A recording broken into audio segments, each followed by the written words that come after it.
Hey, what it do, y'all? It's your boy E2 Blue coming back at you again, and it's game day.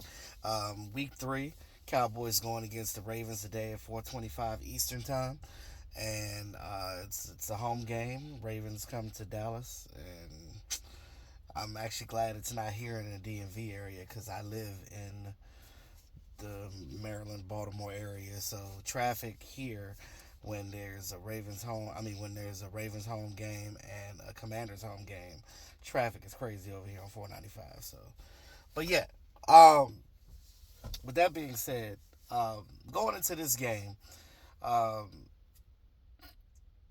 I would have thought it would have been a loss in the beginning of the season because coming into this game, I thought the Cowboys would be 2-0 because nobody knew the Saints were what the Saints are right now. So shout out to the Saints. The Saints are a really good team this year. They turned things around, and they're a really good team. Shout out to y'all. But with these Ravens, um, they got a triple headed monster right now with Lamar Jackson, um, Derrick Henry being there, and Justice Hill. Don't forget about Justice Hill. He can run too. So Cowboys got to stop the run game. Period. Now, Carl Lawson and Nick Vigil were elevated from the practice squad. Now, Nick, this is his third time being brought up to the practice squad, so he has no more elevations after this game. So the Cowboys got to make a choice after this game whether they want to um, keep him on the 53-man roster. That means you got to cut somebody, or they're gonna have to release him and try to get him back on the practice squad. That's probably what they're gonna do. And so another team doesn't poach him, they'll more than likely say, "Hey Nick, we're gonna bring you back. So this is what we're gonna do." Blah blah blah blah, and then start his cycle over again. I think they can do that. I'm not sure. I gotta look at the rules, but yeah. So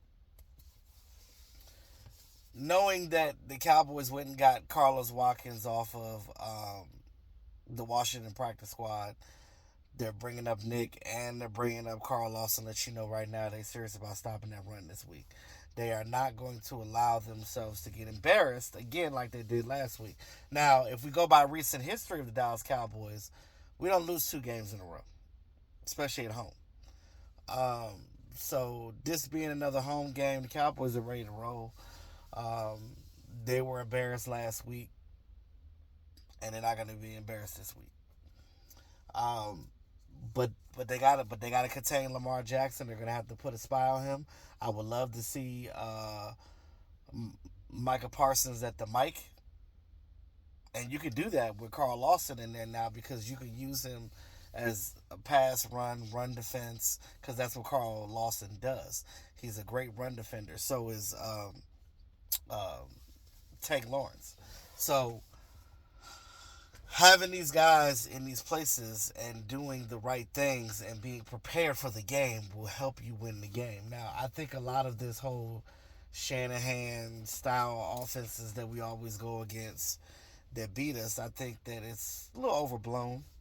There's accuracy to it, but I think most of it is just that when teams have physical offenses and physical run games that are able to run really good against the Dallas Cowboys, which is our weakness, um, they get ahead. And then when they get ahead, the Cowboys have to abandon a lot of things that they want to do. So it makes them very vulnerable in a lot of cases. So in that situation, the Cowboys then have to just be like, okay, we got to abandon this, abandon that. And then it just gets too overwhelming. And then Dak Prescott on offense has to do everything that he can to try to rush back, and then it makes your team one dimensional. And then when you're one dimensional, you don't have a running game. So speaking of a running game, Dallas Cowboys have to um, run the ball, and it doesn't look like they elevated Dalvin Cook, but we need to see them utilize this run game. I know a lot of fans are like they don't like this running back by committee thing, but I don't think the running game is bad. Rico's been having some good runs. Zeke's been getting some tough runs. I think what it is they're not utilizing the run right. And the issue that I have with Mike McCarthy, although I like Mike McCarthy, I think that he gets frustrated and I think he gets panicky sometimes when he calls plays. And I think that he needs to get the young Schottenheimer in there more to help him with these play calls because I think that two heads are better than one. I think they're fine. They got the thing, but they just need to scheme it the right way. We have too many weapons on offense that we're not utilizing correctly on this team because of the simple fact that like we're panicking, right? There's no reason why you can't get Turpin in on more things. Like there should be packages where, cause we seen these things work. Those nine routes with Turpin, they work. Those crossing routes with Brandon Cooks, they work. CeeDee Lamb all over the field works. So when you get in a situation where CeeDee Lamb is bracketed, you utilize Jake Ferguson now that he's back. Thank God. You utilize more of Turpin and these other guys in ways that you haven't shown enough. The plays are going to work because you don't show them like that. So because you don't show them like that, other teams are not going to be. They didn't. There's not on tape. So other teams are not prepared for that. So we just got to get a little bit more creative on offense, the way that we move our players around and the things that we do with them. Stop having Wanye Thomas on punt returns or kickoff returns and put Turpin's ass back in. I don't know why that was last week. That was weird. Because I love Wanye Thomas, but you need to utilize him what he's good at on defense, not on no damn kick returns. It's crazy. But if you're going to win this game, you got to contain Derrick Henry and Lamar Jackson. Make sure Lamar Jackson, because Lamar Jackson will throw you an interception. He can get real inaccurate when he's getting flustered around in that pocket. So you're gonna have to like stay two steps ahead of him. They're gonna have to keep Micah Parsons in front of him. If Micah is in front of him, he's not gonna be able to. I guess it'll kind of make him hesitate a little bit.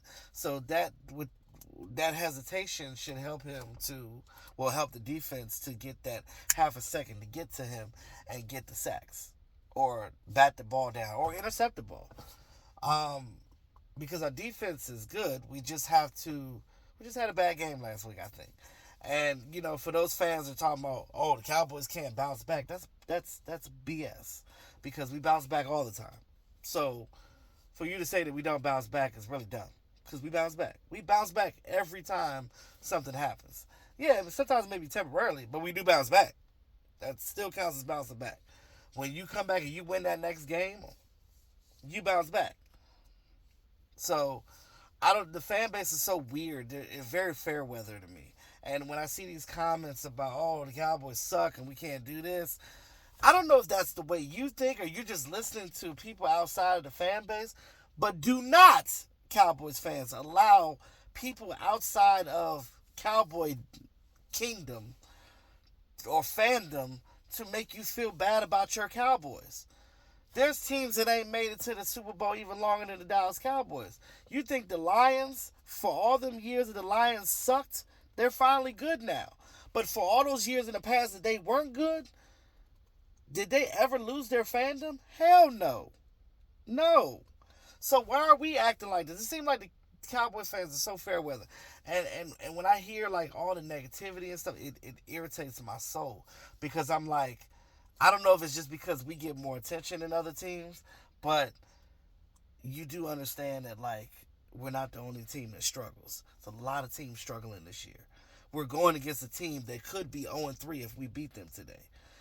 A Ravens team that normally never starts off the season like that. So put your ducks in a row and root for your team and stop being fair weather. Stop rooting for the team only when we win and talking negative and acting like you don't want to be a part of the team when we lose. Cut that crap out. But anyway, I'm off my pedestal right now. But I'm gonna say this. I think the Cowboys will get the win today. I think I'm looking at the score like, let's say 30-21 Cowboys. That's my score prediction. 30-21. I think Lamar, they make a couple of plays, they do their thing, but you got to stop him and Zay Flowers because on offense they got Their running game, they got Zay Flowers and they got a group of guys. So if you can bracket Zay Flowers and minimize the run game with Derrick Henry and get him down, I don't want to see him get 3, 4, or 5 yards without being touched. Touch him, pause, and put him on the ground. That's how you're gonna win the game. So, like, share, subscribe to the channel. Let's get ready for this game, y'all, and I just hope we win because, again, I'd rather be 2-1 than 1-2. Just saying. Peace out. Go Cowboys.